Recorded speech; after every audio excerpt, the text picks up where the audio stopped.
અરવલ્લીના માલપુરમાં ગલિયાદાતી ટોલનાકા પાસેથી માદક પદાર્થ લઈ જતી કારનો પીછો કરતા માલપુર પોલીસ અને એલસીબીની ટીમ પર ફાયરિંગની ઘટના બની। માલપુર બસ સ્ટેશન સામે કારને ઘેરતા આરોપીઓએ પોલીસ પર એક રાઉન્ડ ફાયરિંગ કર્યું હતું। પોલીસે તાત્કાલિક કાર્યવાહી કરી ફાયરિંગ કરનાર આરોપીને ઝડપી પાડ્યો, જ્યારે એક આરોપી હજુ પણ ફરાર છે। પોલીસે આરોપી પાસેથી 13 લાખ રૂપિયાનો 437 કિલો પોશ ડોડા, એક રિવોલ્વર અને કારતૂસ જપ્ત કર્યું। આરોપીએ પોલીસને મારી નાખવાના ઈરાદે ફાયરિંગ કર્યું હતું। આરોપીઓ પોલીસ કસ્ટડીમાં અને તપાસ ચાલુ છે। આ વિશે વધુ માહિતી માટે જોડાઈ ગયા છે સંવાદદાતા રાકેશ। રાકેશ, શું છે વધુ વિગતો?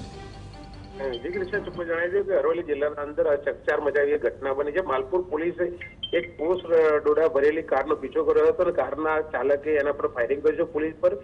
પોલીસે હાલ તો એ લોકોની ધરપકડ કરી લીધી, પરંતુ કાયદાની વ્યવસ્થાની જો વાત કરવામાં આવે તો જિલ્લામાં કેટલાક સમયથી આવી સતત ઘટનાઓ બની રહી છે અને ક્યાંક ને ક્યાંક જે આ ટાઈપના જે ક્રાઇમ કરનાર ગુનેગારો પર પોલીસનો ડર ના રહે એવી ઘટનાઓ વારે ઘડી બની રહી છે। જી, આભાર માહિતી આપવા માટે।